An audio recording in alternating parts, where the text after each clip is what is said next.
say cloud native, one trick thing is that sometimes it's not about cloud. Cloud native doesn't mean cloud, but we're going to see later on, and maybe we can agree or not. So our agenda is rather simple, I would say. We're going to talk about a little bit AWS well-architected framework. What does it mean to work with a framework? Then we're going to talk a little about cloud adoption. Of course, we're going to try to align in with regards to containers and Kubernetes, because they are the, let's say, the basis for our talk today. And in the end, we're going to talk about cloud native mission. I have a couple of demos during the presentations. I hope they will work. A couple of things about me. My name is Alex. I'm a site reliability engineer at Systematic. I've been with Systematic for 3 years, and in my spare time, I'm an AWS community builder, of course, and I contribute to Stack Overflow, and I write different small technical articles on Dev2, Medium, HackerRun. That's my handle. If you have any questions with regards to today's presentation, feel free to reach me. I will gladly answer you. Now, our entry point. We're going to have a top-down approach in the sense that we're going to take it from a high level, and slowly but surely we're going to go towards cloud-native application and infrastructure. So, like, the high-level description of well-architected framework is that it's a set of playbooks that contains design principle and architectural best practices with regards to cloud-based application. This is a rather generic definition, of course, a very corporate one, I would say. But the most important thing with regards to well-architected framework is that it's built upon 6 pillars, which are operations, excellence, security, reliability, performance, cost optimization, and sustainability. And each pillar is well described if you were to access it. The thing is that if you were to search a little bit about it, it will state that it's for architects in the beginning, but I would highly recommend just to read it, go through it, and of course you have to take it with a grain of salt, because this discussion is very contextual with regards to your solution, your application. And also we have a thing which is called well-architected tool that can help you with regards to, let's say, architecting your solution with regards to best practices, also very correlated with the cloud adoption. And it has 3 main pillars: define the workload, conduct architectural review, and applying best practices. And if you were to go to the page, so to say, you're gonna see something like it's all about creating software, which is very similar with constructing a building, with the process of constructing a building. And I will just make a small detour from the presentation. I have a couple of friends which are architects, and they are, let's say, house architects. And when I grab a beer with them, they always tell me, if I start talking with them, hey, I had a problem with this infrastructure architect or software architect, and they are, Alex, software architect doesn't exist. It is not a correct definition. And of course, I've searched it, and the first definition that appears is a person who is qualified to design buildings and to plan and supervise their construction. And the second definition, of course, you're going to find a person that works in the IT field. Also, I wanted to confirm with my friend Christy, and actually he was a little bit annoyed, and he told me, like, here in Romania it's not actually legal to name yourself architect from at least from the job title perspective, right? And you know what, the funny part is that let's say the confusion, it's even bigger. If you just go to Cărturești here on Magheru, you're gonna find, I don't know if you're gonna find at this point in time, but when I check the architecture books here, we can see different things like Europe's 100 best cathedrals, we can see co-cities, we can see future homes, but here, hidden, like a small gem, we can see professional cloud architect. And then I told to Christy, look man, it's a real thing in Romania. And then he told me, look at the law. So actually, if you were to search this law in our, I don't know, constitution, you're going to find that it's rather strange to call yourself a software architect or infrastructure architect. And the point being, if you have any problems with your architects at your workplace, you can always tell them, look man, here in Romania your job title doesn't really exist, so I don't care about what you are saying. Yeah, so even more, if you're an architect and someone comes to you and tries to dump work on you, you can say, look, here in Romania, I cannot do this because this job title is not really recognized. Now, joking aside, going further, in terms of, let's say, requirements, most likely, I mean not most likely, but generally, any solution needs three things. Compute, meaning CPU and memory, storage and networking. And these are the basis for almost any application. And the interesting part is, with this high trend of cloud adoption, we see that the cloud providers offers us some kind of service with regards to our needs. If I may ask you, how many of you are working with a cloud provider or interacting with a cloud provider at work? And is someone that it doesn't interact with a cloud provider? So the interesting part is that someone which doesn't work with a cloud provider can say, you know, I don't really feel this cloud adoption. I mean, you're bullshitting me. It doesn't exist. But if you were to look at a timeline, here in this example, we have the AWS timeline with regards to service, with the number of releases with regards to various services. So we can see starting from 2006, 2007, we had S3 buckets, EC2 instances, and we can surely see that the number of releasing various services has increased. That means that it exists a need in the market for this cloud adoption. Just take it with a grain of salt. So when I said we need things like storage, networking, and compute, when you say storage, it's a very general subject, but you can go to a cloud provider and say, okay, the services covers a various, let's say, spectrum with regards to this. Maybe you want a non-relational database, a relational database, or maybe some unstructured data. And if you were to look at one of the youngest cloud providers, like Azure, you can see, you can see here we have various numbers of services. They're quite big. And if I were to ask you, for AWS, how many services do you think that AWS has? So let's say, no, a lot, but we want a number. So how many of you think that are, let's say, over 100?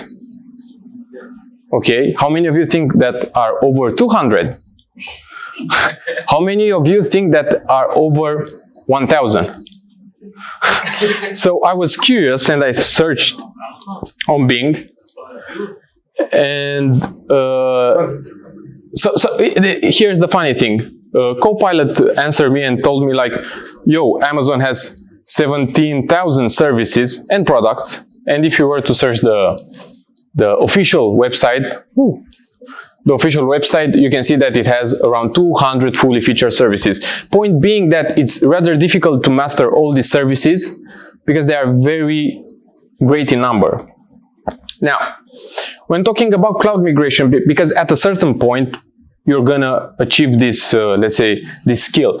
Being one service or the full application, for sure you're gonna reach this point at a certain level in your career.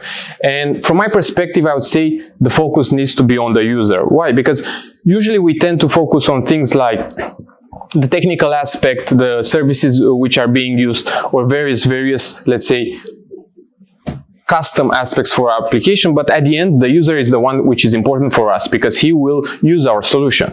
And the entry point in this discussion, if you were to take a look at mostly any system design books, it's going to start with scaling 1-1, so to say. So here the general, let's say, statement is, if you do a vertical scaling, a scale up, you're going to add resources to a machine, right? So you're going to add CPU and RAM and various things like that. And if you're going to do a horizontal scaling, you're going to add more instances. You're going to increase the number of instances. So this is a general assumption, a correct one. But actually the important thing is that when you discuss and you're going to take a leap of faith with regards to architecting your workload, you're going to say, okay, should I create a small cluster with big sizes in terms of flavors for our machine, or I can create a larger cluster with more instances, but smaller in terms of compute? And the answer is not one, but you're going to have let's say, a thumb rule with regards to best practices, and it comes to user, and it comes to traffic. So if you have application that has, let's say, a very flat traffic, and you know your user base, you're not going to have spikes, you're going to go to vertical scaling. This is like the easiest way to go, because you're not going to manage lots of instances.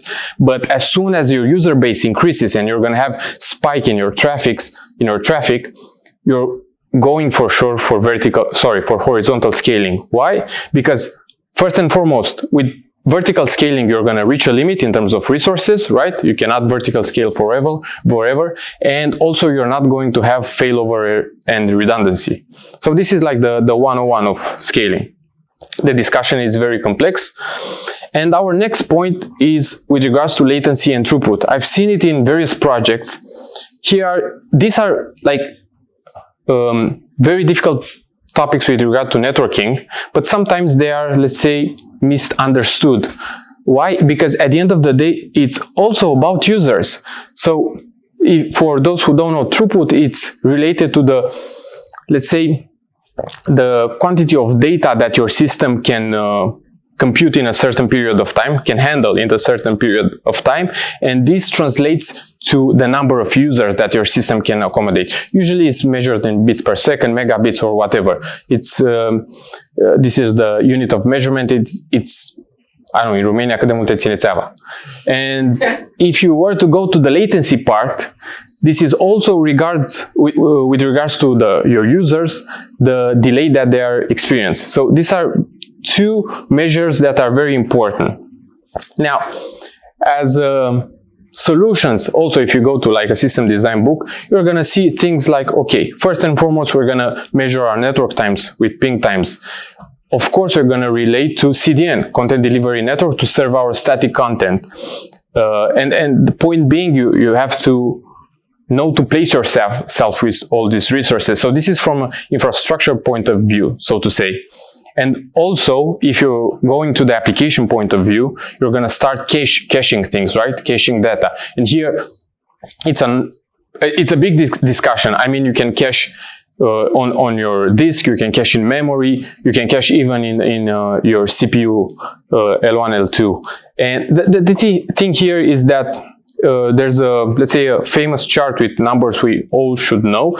And the gist of it is that usually the writes are expensive in terms of time and reads are very cheap. So try to cache data to refetch it.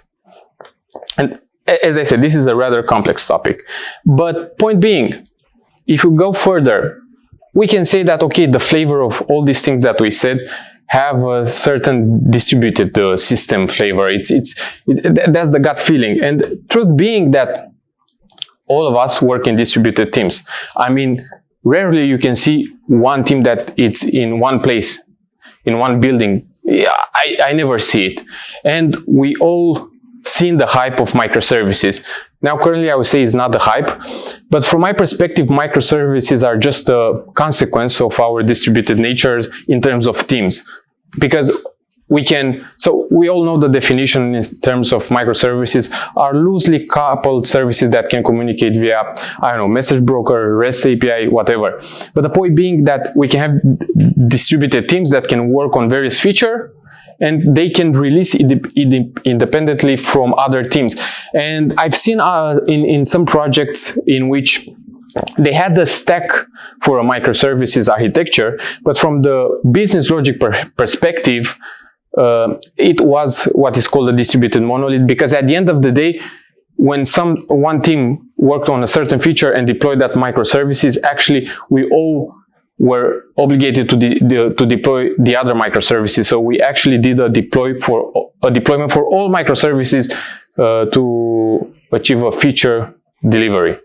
And from my perspective, it wasn't quite the good approach. Should I just say that the microservices architecture was done wrong? Yeah, of course. But if you were to think about it from a technical perspective, it wasn't, in the sense that, okay, we had Kubernetes, we have distribution, we had all the pipelines in place to deploy that certain microservice. But from the business solution or for the application architecture, it was a bad one, I would say. Yeah. And now, if you were to make a step back and think about cloud and cloud computing, actually we have the distributed nature of our teams, but actually at the end of the day we distribute compute power. So if we were to take a look at this video, we can see various data centers, and at the end of the day it's all about regions and zones. Why I'm saying this? When you place your CDN, when you place your compute power, you have to think about your users and your user device. So coming back to latency and throughput, you have to think about the protocol overhead that is being added. You have to think about ping times. So it all boils down to choosing the right zone and region, of course. Now, on our daily basis, we are working with abstraction. Now we're gonna go a little bit towards applications. What does it mean? Usually when someone doesn't read, we always do things like, I will not read the documentation for this library, I'm gonna use it because I understand it. And this is a healthy thing. We are working with abstractions somehow in a natural way. But abstractions are something more than software abstractions. We can see this abstraction in terms of, let's say, technologies. So whenever you see things like, okay, come here, you're going to work with Kubernetes, microservice containers, there are lots of abstractions which are packed there. And one of the first abstractions that really annoys me, here is going to be a small rant. Have you all seen the VMs versus containers approach? So let me share my personal rant with regards to this. At a certain point in time, almost any interview or tutorial or presentation starts with containers versus VMs, and containers are an alternative to VMs. And that's it's bullshit, it's not true. Why? It's not true. Yeah. Why? Another thinking. Yeah, so let's say the presentation started like this. You're going to have your infrastructure, your operating system, maybe yes or no, depending on the type of hypervisor, and then you're going to have your VMs. And as opposed to containers in which you have your operating system, some kind of magic in here, container software, whatever that means, and then your containers. And the gist of it was, containers start very fast, they are more lightweight than a virtual machine, and they will replace virtual machines.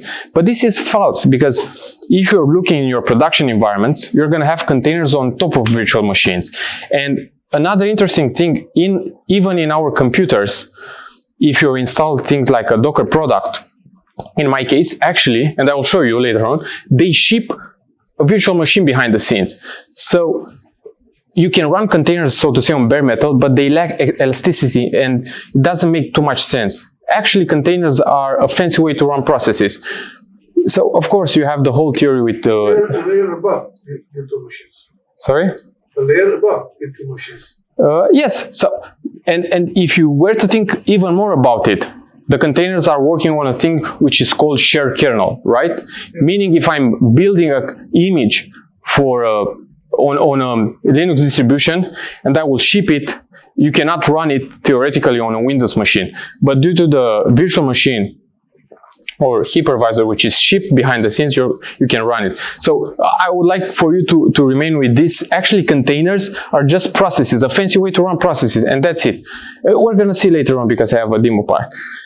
And another interesting thing which I've seen, we all have heard about Docker, and sometimes I've seen that Docker is, let's say, misplaced in terms that it's used interchangeably with containers. They are not the same thing, but Docker is highly important for the container industry. Why? I highly recommend to look the presentation that Solomon Hykes did in 2013 at PyCon, when he introduced Docker. And if you were to look at that presentation, actually he presented shipping software from A to B. He didn't explain like, oh, we have C groups, we have Linux namespace. No, because that's not the important part. The important part that you can run my image on your machine.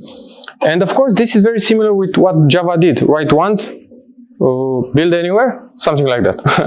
And they all, if you have the JVM, that's it, you're good to go. So that's why Docker really gained traction. And Docker did two important things for the container industry.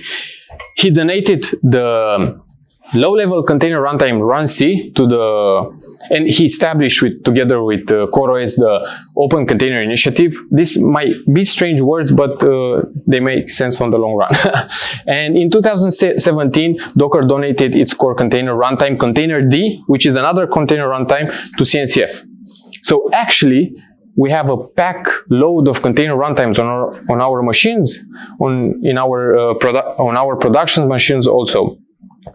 And if we were to take a glance at let's say Docker architecture, we can see that we have the daemon, the Docker D. We interact with it in a, let's say, high-level point of view. But then we have two things here. Containerd, which is the high-level container runtime, which does, let's say, the lifecycle management. So we can do things like we pull images, we start containers, stop containers, we delete images, we mount volumes. So these things are called somehow high-level jobs for our container environment, so to say. And then, of course, we're going to have the low-level container runtime, in our case, runc, which is the reference implementation, but there are lots of other container runtimes, which actually does the nitty-gritty part with namespace creation, C groups. And if you want to play, you can take runc or download runc on your machine. It's a binary and you can use it. You cannot do much with it. You can start and stop containers, but you're not going to have the life cycle of containers. So this shows how big the level of abstraction is. Now, do you work with Kubernetes? Yes or no? Have you installed Kubernetes clusters? Okay, that's good. It's a funny part that people assume that Kubernetes knows how to run containers, but this is a false assumption. Actually, so when we install and we have the kubelet talks with the container engine, but at the end of the day, without the container engine, Kubernetes is zero, because it doesn't know how to spin up containers and do all the magic that we need. And now we have the entry point in our CNCF landscape, because if we were to take a look, so this is a small part from the Cloud Native Computing Foundation landscape. And here are all container runtimes that are available. What does it mean? It means that you can always use another container runtime. So here you're not going to see Docker. You're going to see runc. You're going to see containerd. For those which are older, so to say, we can see LXD, if you remember them. For those who are familiar with Mac architecture, you can see Lima. So actually, the landscape with regards to container runtimes, it's fairly big. I think Kata was one here. Moving further, I told you about CNCF. So, do you know CNCF? In terms of this picture, the landscape. Okay. Nonetheless, even if you know it, each small square in here, it's a technology. You can see there are, let's say, structure with regards to various needs. Databases, streaming, messaging, orchestration, and various other things. And the funny part is that if we were to do a zoom out of this, we can see how many technologies are in here.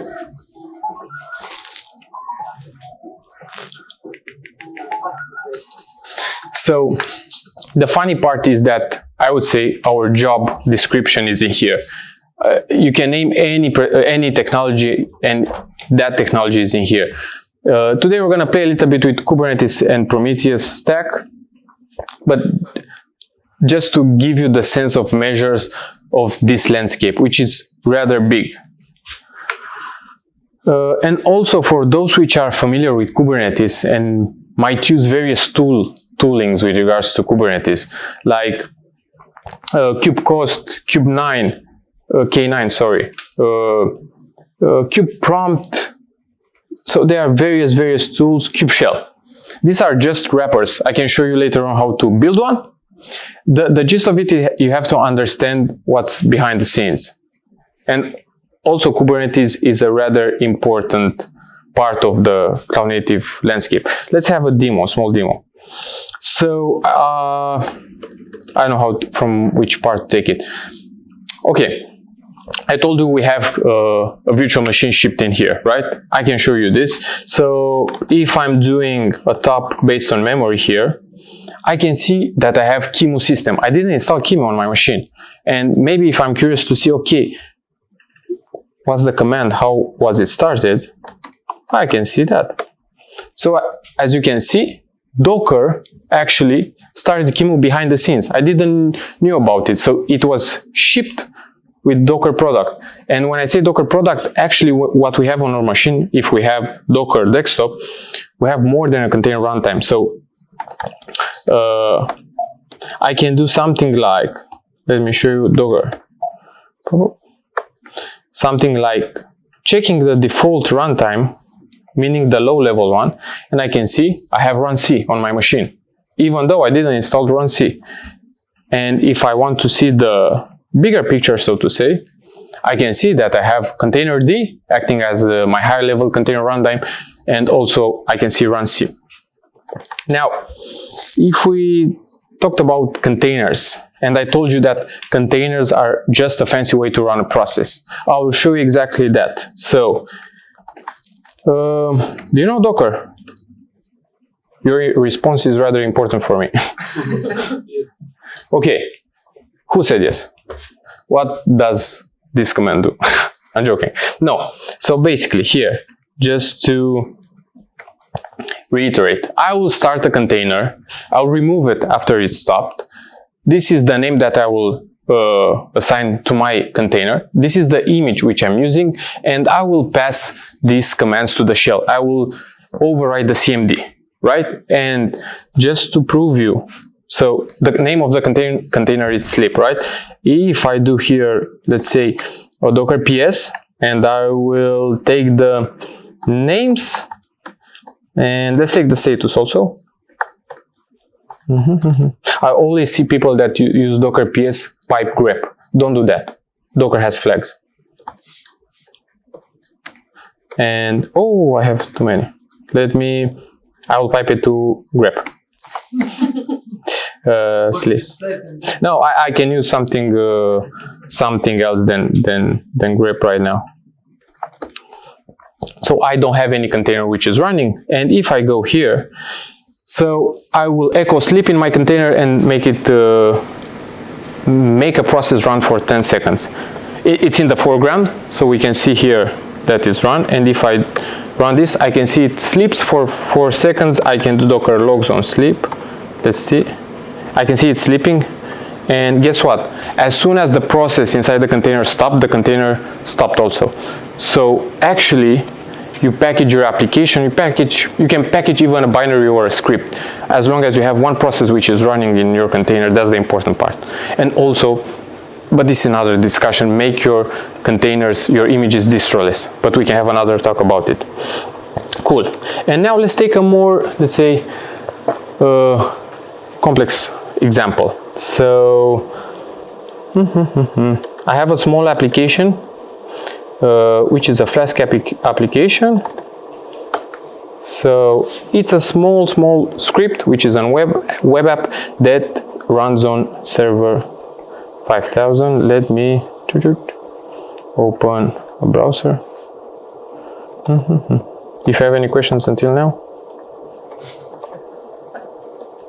Cool. So this is our magic application. It doesn't matter what.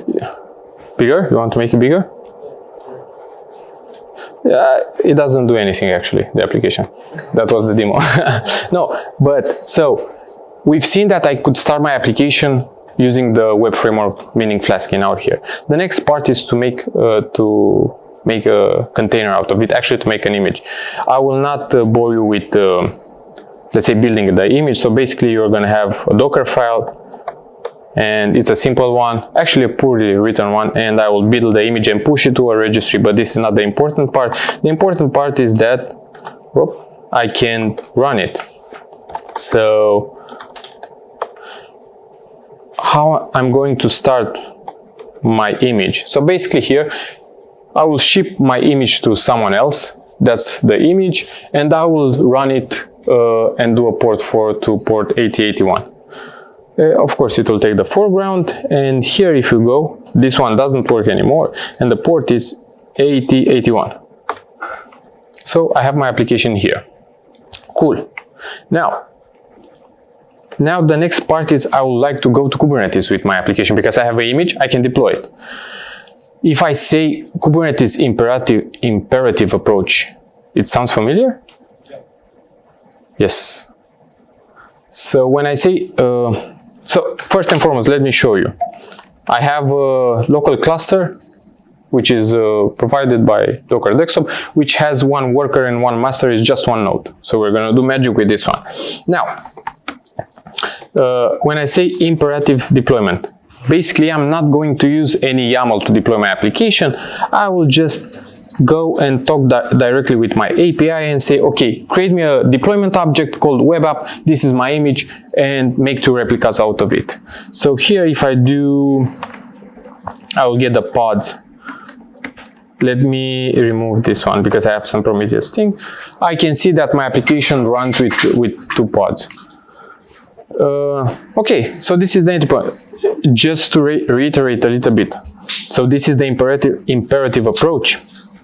But if you like to have the YAML, I think it's dry run, just not to modify out, and I will change the output to YAML. So basically, if I will put this redirected to a file, I'll have my declarative approach, right?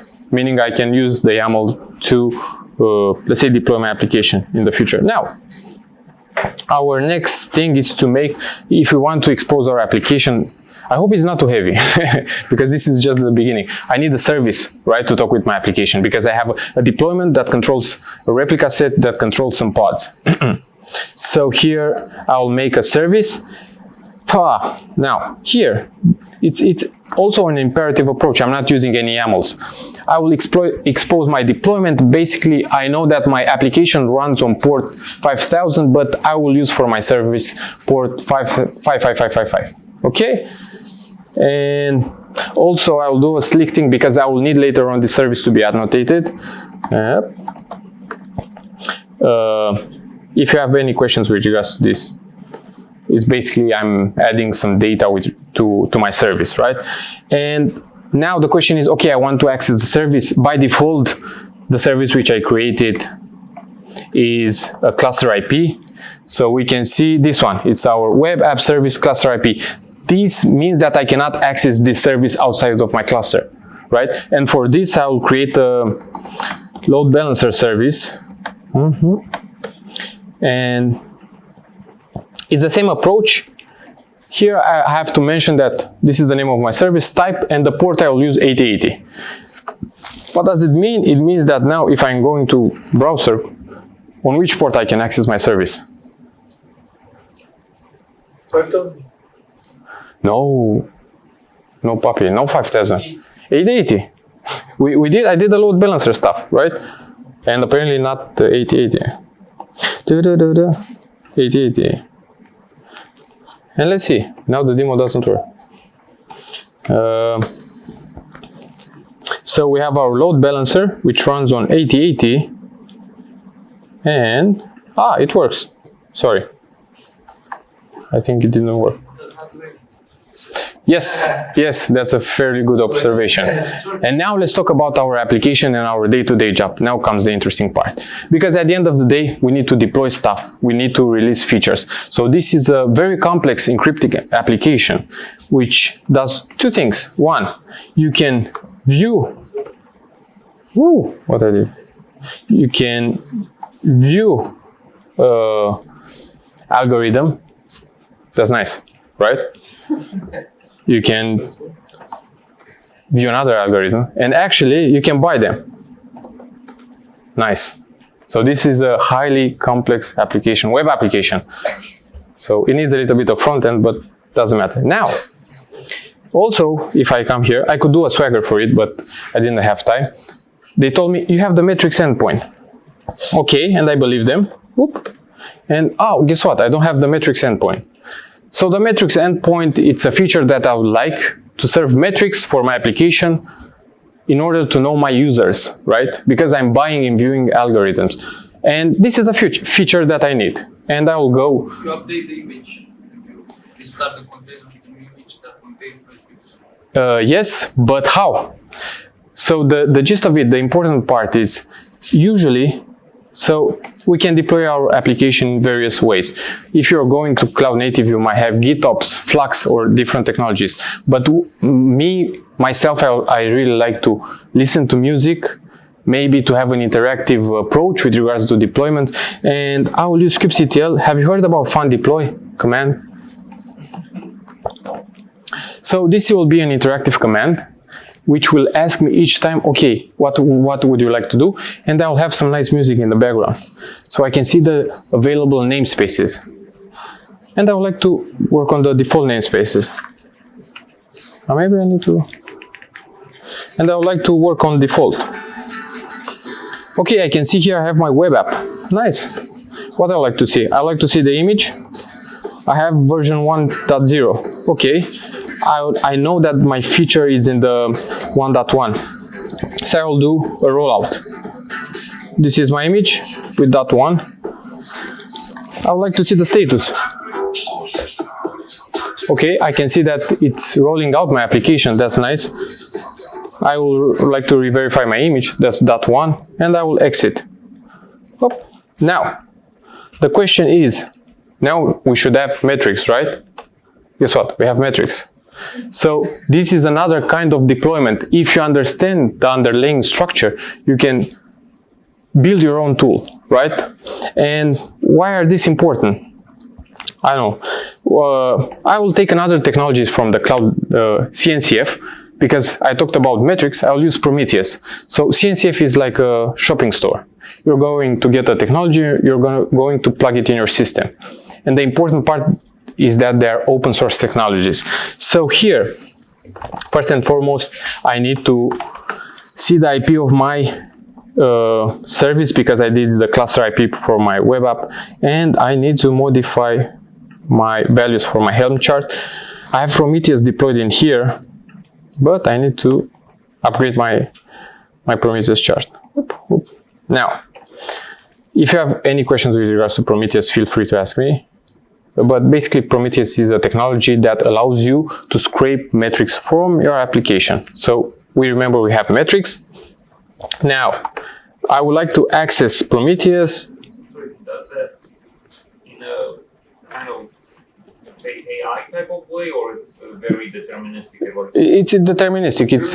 It's basically scraping my application on metrics endpoints, and we're gonna see why it's important. So, just to make a small parenthesis, if you're working in the DevOps field, SRE, cloud, whatever, you're gonna see Prometheus almost in any job, I would say. With the operation system.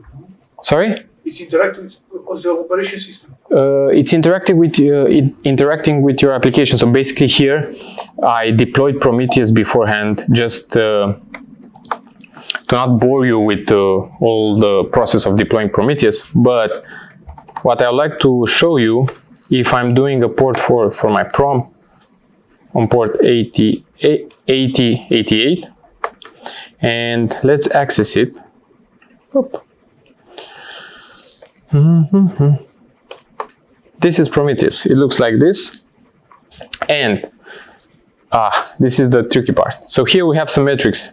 The metrics are instrumented from my application. So I use some libraries and let's say make a small, let's say, wrappers that show me how many times my products are being, let's say, viewed. So here, for example, if I will view RSA, I can see I have a nice view right now. This is version 1.1. Yeah, exactly. So I ship new features. In 1.1, I have two things: the metrics endpoint, which for which I calculate metrics, and some nice front end.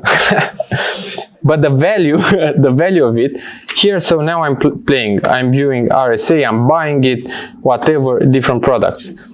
Now, if I go to Prometheus and search for buy total and execute my query, I think it needs some time to scrape my endpoint. Let's see. Buy created. Behind the scenes, Prometheus, what it does.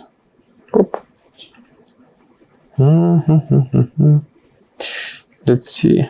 Now that's a tricky part. So Okay, here are my metrics. Sorry? Okay. So it takes time for Prometheus to scrape my my application, and the value of it is here. I can see, okay, I have my buy total metric from this product, which is RSA, and here I have the, let's say, the scalar value. I can it's updated more or less in real time because it's scraping my application for metrics. And now you can add other things on top, like Grafana for visualizations and things like that.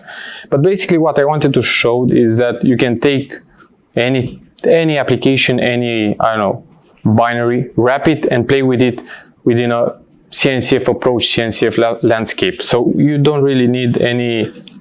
Yes, please. I'm very rusty with this stuff. Do you know what New Relic is? Yes, but it's with money. Okay. So is Prometheus open source New Relic basically?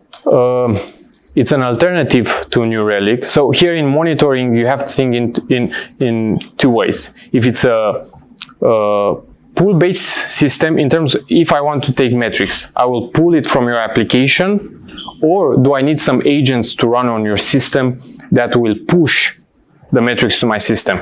I think New Relic does this. That's a push, I believe. Yes, and it's an enterprise product, also as Datadog. That's a very good question, because the trend is, so when you're going to CNCF to cloud native, I mean, let me show you, actually, it's more interesting. Let me open a browser. You're basically going to work with open source projects. So let's say, okay, I want to quit New Relic and I want to monitor my application. I will go in here, and so we have scheduling and orchestration, storage, runtime, network. I need to find it. Platform, continuous delivery. So I'm looking at these things, and I need to find observability and analysis. And I will go in here. And here I have all the open source technologies that I can use in my application. And basically, what does it mean? It means that I can take the product from here, but it's strange why Datadog appears here, because I'm pretty sure that Datadog... So I think you can use it... Stuff like Grafana and Graphite and Gradle, I mean, things that even I know about them. Yeah, because as I said, our job description, it's actually in CNCF. Most of the technologies are in here. The question is, if I will decide to take a technology from here and use it without any licensing, I'll use it as an open source project, meaning that I have to maintain it, I have to do the nitty-gritty, I will not have support for it. And I have to understand how this system works with regard to logging, to monitoring, and how to tie things together. But coming back to your question, so if you're going to an enterprise product, you're going to pay for support and license. Yes. And if you're going to an open source product, again, it's very curious, because I'm pretty sure that Datadog is... Open source or free? It's a difference. It could be open source or not free. Yeah, usually what we see here, it's open source and free, I can assure you. But maybe if you opt in for a license project, license support for Datadog, you can use it. And I mean, I've used, for example, I use Kiali for tracing, right? If I want to see how request flows through the system, I can take Kiali and just play with traces and add identifiers to my request. So yeah, first and foremost, you have to understand the architecture of your application and how would you like to use it. And in the end, there are some, I would say, some key takeaways. First and foremost, applications are very specific to organizations and basically to humans, because at the end of the day, you can have a binary in a VM that's naturally an application that you can use it. You can have a binary in a container or a pod in Kubernetes, or if you want to work with multiple pods, and of course you can have a thing called serverless. If you have a hosted DB and some Lambda functions, that's your application. And in the end, I would like to leave you with these points. So the cloud delivery model, what does it mean? It doesn't mean cloud necessarily, because if you were to think about it, on-prem is private cloud. it's the same thing. But if you have the correct architecture and the correct CNCF approach, it's easily for you to migrate to the cloud.